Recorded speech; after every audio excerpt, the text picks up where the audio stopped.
오늘 같이 나눌 하나님 말씀은 사사기 2장 10절 말씀입니다. 우리 같이 한 목소리로 봉독하도록 하겠습니다. 시작.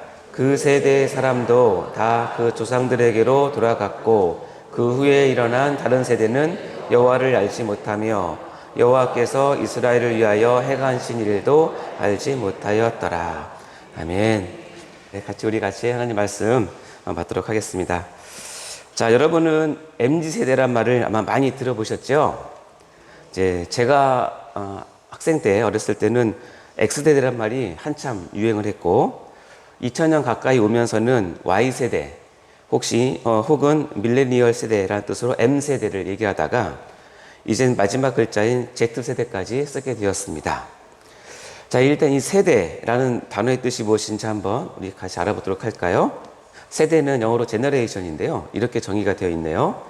인간이 태어나서 자식을 잉태하기까지 걸리는 대략 30년 주기를 뜻하는 단어로서 생물이 태어나서 성장하여 자신의 아기를 낳을 때까지 걸리는 평균 시간을 뜻한다 라고 이야기를 하고요. 요즘 세대는 하도 빨리 가니까 이 30년 주기가 많이 좁혀졌다고 합니다. 그래서 어떤 학자들은 12년이라고 얘기하기도 하고 심지어는 쌍둥이 사이에도 세대 차이가 있다라고 얘기를 합니다. 그럴 정도로 엄청나게 빠르게 세대가 바뀌는데요. 이 X세대 또는 Y, M, Z 또는 MZ세대란 과연 어떻게 쓰이고 있는 정의일까요? 인터넷에서 보니까 한눈에 잘 정의된 표가 있어서 한번 잠시 보여드리도록 하겠습니다.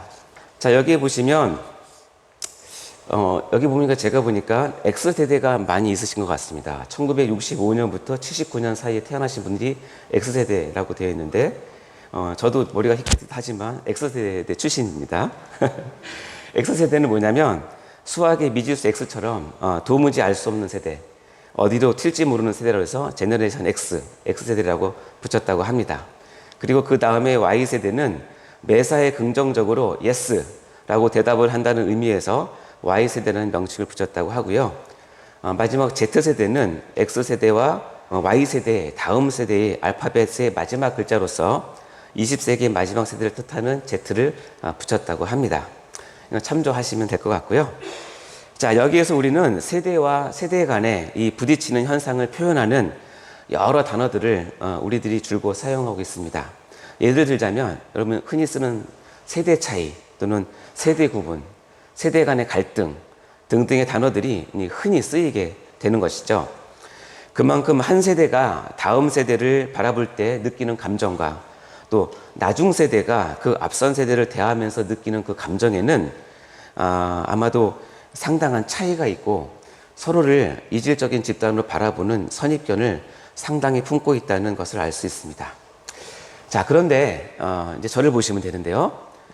정말 신기하게도 어느 경우에서나 먼저 세대가 다음 세대를 평가할 때는 거의 예외 없이 요즘 애들은 버릇이 없다라고 표현하고 있다는 것입니다. 그리고 반면에 나중 세대가 먼저 기성세대를 평가할 때는 거의 예외 없이 꼰대 같다 또는 시대에 뒤처져서 시대착오적이다 라는 표현을 한다는 것입니다. 그것은 세대가 교체될 때마다 나오는 이 근접한 두 세대 사이의 갈등의 전형적인 모형이라고 합니다. 우스갯소리로 이것이 사실인지는 확인할 수 없는데 나름 의미 있는 교훈이 있어서 한 예화를 소개한다면 기원전의 이집트 벽화에서 발견된 문자들을 학자들이 해석을 해보니까 이런 뜻이었다고 합니다. 요즘 젊은 것들은 정말 예의가 없다. 사회의 앞날이 어둡다. 말세다 말세 라는 뜻으로 해석이 되었다고 합니다. 기원전 얘기인데요. 진위 여부를 떠나서 지금으로부터 수천 년 전의 고대 사회에서도 이 두 세대 간의 갈등은 여전히 존재하고 있었음을 우리가 짐작할 수 있습니다.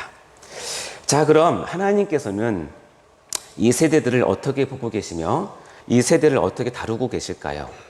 특별히 먼저 된 이 기성세대가 이어지는 다음 자녀 세대를 어떻게 세워야 하는지를 오늘 말씀을 통해서 교훈을 받고자 합니다. 그래서 오늘 설교의 제목은 무엇이냐면 속지 맙시다 시리즈 30번째 시간으로 설교의 제목은 요즘 애들은 원래 그래 라는 변명에 속지 맙시다입니다. 우리 제목을 같이 한번 크게 읽어볼까요? 시작. 요즘 애들은 원래 그래 라는 변명에 속지 맙시다. 자, 먼저 오늘 본문 말씀을 한 번 더 봉독해 보도록 할까요? 사사기 2장 10절 말씀입니다. 같이 읽겠습니다. 시작. 그 세대의 사람도 다 그 조상들에게로 돌아갔고 그 후에 일어난 다른 세대는 여호와를 알지 못하며 여호와께서 이스라엘을 위하여 행하신 일도 알지 못하였더라. 자, 본문의 말씀에 의하면 한 앞선 세대는 여호와를 알았고 그 여호와께서 이스라엘을 위해서 행하신 일을 알았던 세대라고 그렇게 평가를 하고 있습니다. 그런데 그 후에 일어난 다른 세대는 그와는 정반대로 여호와를 알지 못했고 여호와께서 이스라엘 위해서 행하신 일도 알지 못하는 세대라고 증언을 하고 있는 것입니다. 본문 말씀에. 자, 이런 정반대의 상황이 이어지는 두 세대 사이에 일어날 수 있는 일일까요? 네, 성경은 그것이 가능하다고 지금 말씀하고 있는 것입니다. 어떻게 이런 일이 가능하게 된 것일까요? 그래서 지금부터 이제 그 이유에 대해서 하나씩 좀 알아보도록 하겠습니다. 자, 첫 번째로 우리가 알아야 될 것은 무엇이냐면 하나님 앞에서는 세대라는 구분은 큰 의미가 없다는 것을 먼저 알아야 한다는 것입니다. 하나님은 시간을 초월하셔서 과거, 현재, 미래가 하나님께는 모두가 현재의 것으로 보이시는 전능하신 분이십니다. 그래서 하나님을 산자의 하나님이라고 표현하기도 하죠. 자, 전도서 1장의 4절과 10절과 11절 말씀이 되어 있는데요. 일단 전도서 1장 4절 말씀 읽어볼까요? 시작. 한 세대는 가고 한 세대는 오되 땅은 영원히 있도다. 그리고 1장 10절과 11절 말씀 같이 읽어보겠습니다. 시작. 무엇을 가리켜 이르기를 보라 이것이 새 것이라 할 것이 있으랴 우리가 있기 오래전 세대들에도 이미 있었느니라. 이전 세대들이 기억됨이 없으니 장래 세대도 그 후 세대들과 함께 기억됨이 없으리라. 전도서에는 세대가 오고 가는 것은 하나님 앞에선 큰 의미가 없다라고 이렇게 증언을 하고 있는 것입니다. 그리고 우리가 두 번째 알아야 할 것은 뭐냐면 하나님은 한 세대를 보존하기도 하시며 반대로 한 세대를 쓸어버리기도 하시는 절대 주권의 하나님이시라는 것입니다. 그리고 그 판단의 기준은 그 세대가 하나님께 신앙으로 대했느냐 아니면 죄악이 넘치는 불신앙으로 대했느냐에 따라서 결정이 된다는 것을 알 수 있습니다. 그리고 중요한 것은 그 기준은 세대를 초월하여 변하지 않는다는 것입니다.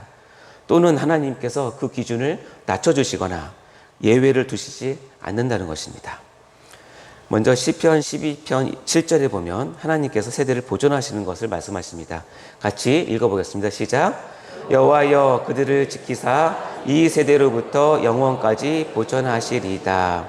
이 말씀처럼 하나님은 세대를 보존하시는 하나님이십니다. 그러나 그 반대도 있습니다.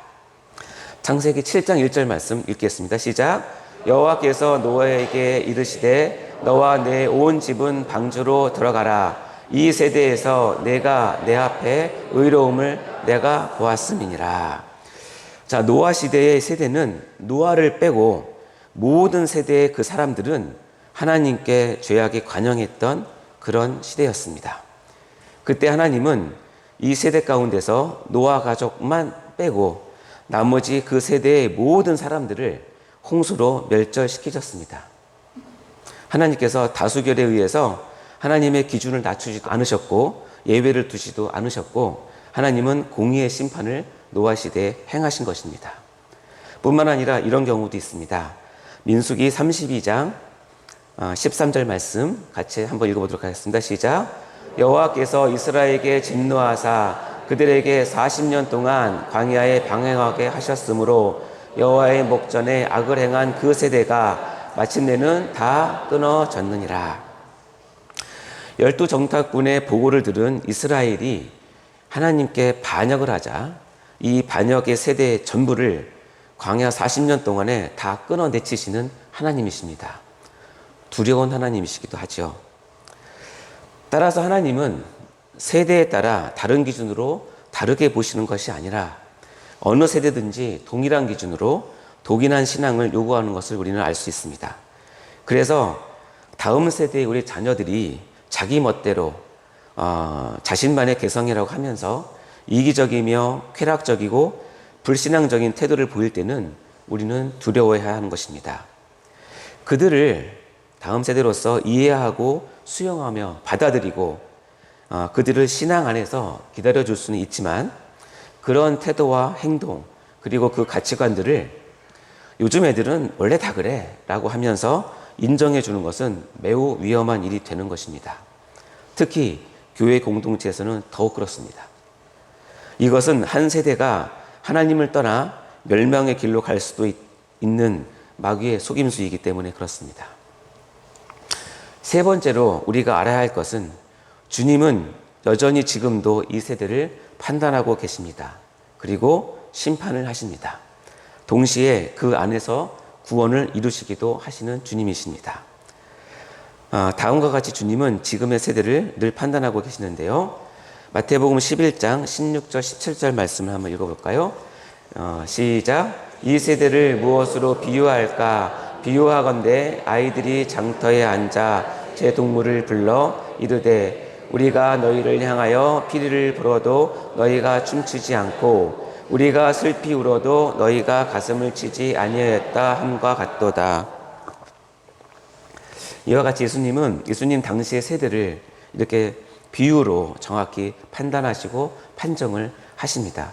마찬가지로 예수님은 지금도 우리 세대를 보시면서 판정하시고 판단을 하시는 주님이십니다. 그리고 마태복음 17장 17절 말씀에는 다음과 같은 말씀이 또 있습니다. 같이 한번 읽어보겠습니다. 시작.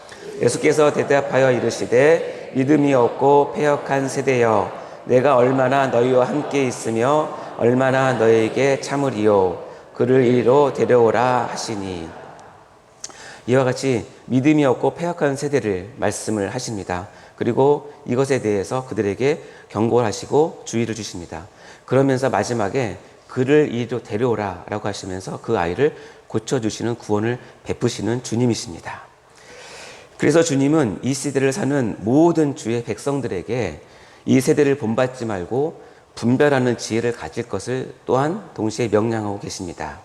로마서 12장 2절 말씀 같이 읽어볼까요? 시작. 너희는 이 세대를 본받지 말고 오직 마음을 새롭게 함으로 변화를 받아 하나님의 선하시고 기뻐하시고 온전하신 뜻이 무엇인지 분별하도록 하라. 자, 하나님께서는 이 말씀처럼 동시에 기존의 이 세대들에게 우리에게 말씀하시는 것은 뭐냐면 이 세대를 본받지 말 것을 얘기하시면서 하나님의 기뻐하시고 온전한 뜻이 무엇인지 이 세대 가운데 늘 분별할 것을 얘기합니다. 그 중에서 가장 중요한 말씀은 무엇이냐면 동시에 우리 기존의 기성세대들에게 다음의 자녀 세대들을 하나님의 기준과 말씀으로 철저히 가르칠 것을 명령하고 계십니다. 이것이 세대를 보존하여 있는 가장 중요하고 안전한 길임을 깨달으라고 그렇게 말씀을 하시는 것이죠.